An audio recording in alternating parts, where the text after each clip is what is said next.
আসসালামু আলাইকুম। বরাবর মতো আজও চলে আসলাম। আজ রোজ বৃহস্পতিবার, 2 এপ্রিল 2026। তো আজকে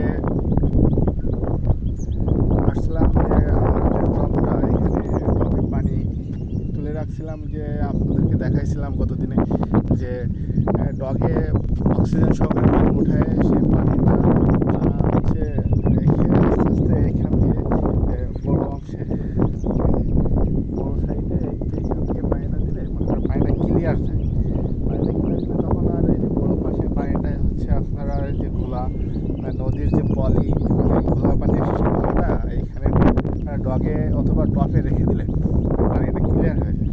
এইখান থেকে পানিটা ক্লিয়ার হয়ে যখন আপনার বড় সাইডে চলে যাবে তখন হচ্ছে কি আপনার কী হবে, তখন আর মাছে আপনার ওই যে পলিটা ডাইরেক্ট আপনার মানে খাদ্য হিসেবে গ্রহণ করতে পারে না। তখন হচ্ছে তাদের ওই ক্লিয়ারিটি একটা পানি পরিষ্কার থাকে, তখন মাছে দেখেন এখানে অনেক মাছ আপনাদের দেখাতে পারতেছেন, এখানে অনেক মাছের খোঁজ দিচ্ছে। ঠিক আছে, এই পানিটা পরিষ্কার কারণে মাছের দ্রুত খোলস বদলায়। খোলস বদলালে মাছ দ্রুত গ্রোথ ভালো হয়, মাছ মোটা তাজাকরণ হয় এবং বিক্রির জন্য খুব উপযোগী হয়ে থাকে। এখানে মূলত হচ্ছে আপনার ডগে পানি উঠায় রাখলে আপনার সে পানিটা ক্লিয়ার হলে দেখুন আমার এই সাইডে পানি কিন্তু বেশি, এই সাইডে পানি কিন্তু কম। কারণ হচ্ছে আমি এই ডগে পানিটা বেশি করে রাখছি। এখান থেকে ছোটো আকারে ছোটো যে ডেলিভারি এখানে একটা ছোটো 1.5 ইঞ্চি একটা পাইপ ছোটো ডেলিভারি দিয়ে আস্তে আস্তে দিচ্ছি। এটার হচ্ছে 2টা সাইড আছে উপকারিতা। একটা হচ্ছে কি আপনার যখন আপনার এইখানে পানি লবণাক্ততা যখন আপনার বেশি থাকবে, আমি যখন নদী থেকে পানি নিব তখন ওই লবণাক্ততা আমার ঘিরে লবণাক্ততা পানি কিন্তু কম থাকে মূলত। তো আমার ঘিরে যে পানিটা থাকে এই পানিতে হচ্ছে একবারে ডাইরেক্ট না মিশে আস্তে আস্তে আস্তে আস্তে আস্তে আস্তে যখন হচ্ছে আপনার এই পানির সাথে অ্যাডজাস্ট হয়ে যাবে তখন মাছে স্ট্রেস খাবে না। মাছ যখন স্ট্রেস না খাবে তখন মাছ সুস্থ থাকবে, মাছ সবল থাকবে। আর মাছ সবল থাকলে মাছ দ্রুত বড় হবে। আর মাছে মূলত মাছ যাতে স্ট্রেস না হয় না খায় সেদিকে মূলত আমাদের খেয়াল রাখতে হবে। কীভাবে ঘিরের পরিবেশটা ঠিক রাখা যায় সব কিছু মালিকই আল্লাহ পাক, তারপর নিজেদের চেষ্টা করতে হবে। যে নিজে নিজে চেষ্টা করে আল্লাহ তাকে সাহায্য করে আমরা জানি। তো আমরা চেষ্টা করবো যেন যে নিজেদের থেকে পরিপূর্ণটা বা সম্পূর্ণটা দেওয়ার। আর সব কিছু মালিকই আল্লাহ পাক। তো আমরা হচ্ছে এখানে প্রথম ডগে পানি উঠাইছি, পানি উঠাই সে পানিটা আস্তে আস্তে আস্তে আস্তে ডেলিভারি দিচ্ছি। ডেলিভারি দিয়ে পানিটা আস্তে আস্তে যখন চলে এখানে যখন পানি বেশি হয়ে যাবে তখন আস্তে আস্তে আমরা ওটা অফ করে দিব। হয়তো 1 দিন 2 দিন পানি নেবো এভাবে নেওয়ার পরে তখন আমরা এটা অফ করে দেবো। এখানে অনেক পানি কম ছিল, এই কারণে অনেক হচ্ছে বক বসতেছিল। বক বসলে আপনার কারণটা কী হয়, বক হচ্ছে আপনার এখানে বক বসছে। এখানে বক বসলে হচ্ছে আপনার যে ছোটো মাছগুলো রয়েছে আমার যে সে মাছগুলো সহজে ধরে খেয়ে ফেলতে পারে।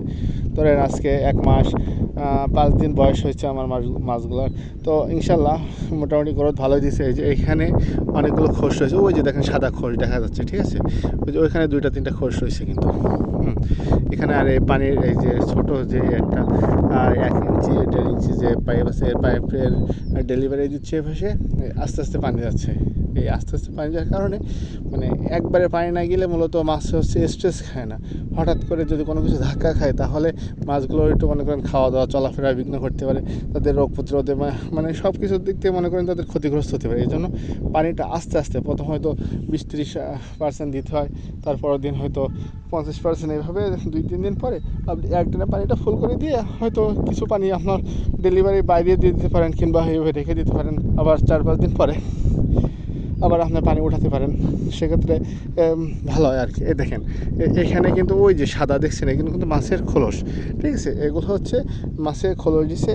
আর এই খোলস দেওয়ার কারণে মাছে হচ্ছে দ্রুত করে বৃদ্ধি পায়। ওইখানে আপনাদেরকে ক্যামেরায় সম্পূর্ণত আমি দেখাতে পারতেছি না। এই যে দেখেন এইখানে কিন্তু খোলস রয়েছে, ওইখানে খোলস রয়েছে, আর ওইখানে দেখেন ভিতরে ওই যে দেখেন সাদা সাদা দেখা যাচ্ছে, এগুলো কিন্তু সবই খোলস। ঠিক আছে, তো এইভাবে আস্তে আস্তে পানি পরিবর্তন করলে মাছেদের দিক থেকে সুবিধা হয়, ঘেরের পরিবেশও ভালো থাকে। আর আরেকটা জিনিস দেখেন, আমার ঘেরে দেখছেন কী পরিমাণে শৈবাল হয়েছে। একটা জিনিস, আমরা যারা লোনা পানি বাগদা চাষ করে থাকি, তারা আমরা সবার আগে আমরা মাথায় রাখতে হয় যে আমাদের এই যে শৈবাল বা শেলা, এই শেলাটা ঠিক রাখা বা পানির গুণগত মান ঠিক রাখা। যে ঘেরে আমাদের এখানে শেলা কম হয়, সেই ঘেরে মাছ উৎপাদন অনেক কমে যায়। তো সেক্ষেত্রে আমাদের এই শিলাটা ঠিক রাখতে হয়। পানি যদি প্রথমে আমরা খুব বেশি আকারে তুলে ফেলি, সেক্ষেত্রে হচ্ছে আপনার এই শিলাটা জন্মাতে অনেক দেরি করে, আর এই যে শিলার মানটাও ভালো থাকে না। এই শিলাটা আপনার মাসে একবার কিংবা 15 দিন পর পর হচ্ছে বেছে দিতে হয় বলতে কি, এগুলো উল্টায় পাল্টায় সাইডে তুলে দিতে হয়, তুলে দিতে হয়। আপনার পরিবেশটা ভালো থাকে। যদি ট্যাম দিয়ে রাখতে পারি, সেক্ষেত্রে মাছের খাবার হয়ে গেল, তখন হচ্ছে বাড়তি খাবার কমে গেল, তখন আপনার সপ্তাহে আপনার যে খাবারটা ব্যবহার করেন তার অর্ধেক খাবার ব্যবহার করলেন। তো সেক্ষেত্রে আস্তে আস্তে পানি তুললে শিলাটা, এই শিলাটা হচ্ছে ভালোভাবে যত্ন নেয়। এই যে দেখেন, এই শিলাটা কিন্তু হচ্ছে আপনার এখনও পর্যন্ত যে আমার মূল যে শিলাটা, সেই শিলাটা এখনও উঠি না। এটা হচ্ছে আপনার একটা হচ্ছে চট শিলা বা হচ্ছে আপনার খেদা শিলা বলে যেটা, আর একটা হচ্ছে চুল শিলা, যা চিকন যে শিলাটা, সেই শিলাটা। এই শিলাটার পরবর্তীতে যে শিলাটা উঠবে সেটা হচ্ছে কাঁটা শিলা। মানে কাঁটা শিলা বলতে হচ্ছে আপনার ফুলের মতো দেখতে, এরকম চারিপাশে হচ্ছে আপনার ওই যে দেখেন এখানে দেখা যাচ্ছে অল্প অল্প, ঠিক আছে। ওই শিলাটা যখন আপনার ভরে যাবে, তখন হচ্ছে আপনার ঘিরে পরিপূর্ণ পরিবেশটা ইনশাল্লাহ ভালো হয়ে যাবে। আর তখন ওই শিলাটাই মূলত সারা বছর থেকে যায়, ততক্ষণ আপনি হচ্ছে ঘের পরিষ্কার করেন। তো এই শিলাগুলো বেশি দিন টিকবে না, এই শিলাগুলো হচ্ছে আপনার মারা যাবে, কিংবা এগুলো বেছে দিতে হবে। এগুলো বেছে দিয়ে আপনার হচ্ছে পরিষ্কার করে ফেলতে হবে। এই যে চট শিলা, এগুলো হচ্ছে সব মানে লোক দিয়ে বেছে দিতে হবে, ঠিক আছে। তো ঘেরের পরিবেশ ঠিক রাখতে গেলে, তো আশা করি সবাই ভালো থাকবেন আর নিয়মিত পাশে থাকবেন। বিভিন্ন পরামর্শ কিংবা কোনো কিছু প্রয়োজন হলে আমাকে নক দিবেন, ইনশাল্লাহ চেষ্টা করব। আমি নিজে একটা প্রজেক্ট চালাচ্ছি নিজে উদ্যোগে। আজ আমি 2টা বছর রানিং। গত বছর ইনশাল্লাহ ফার্স্ট টাইম এসে আল্লাহ পাক যা করছে অনেক ভালো। নেক্সট টাইম এটা হচ্ছে সেকেন্ড টাইম। তো সেক্ষেত্রেও আল্লাহ পাকের ইচ্ছায় এখনও পর্যন্ত ভালো আছি। সব কিছু মিলে, সব কিছু ঘেরের পরিবেশ, সব কিছু দিয়ে ভালো আছি ইনশাল্লাহ।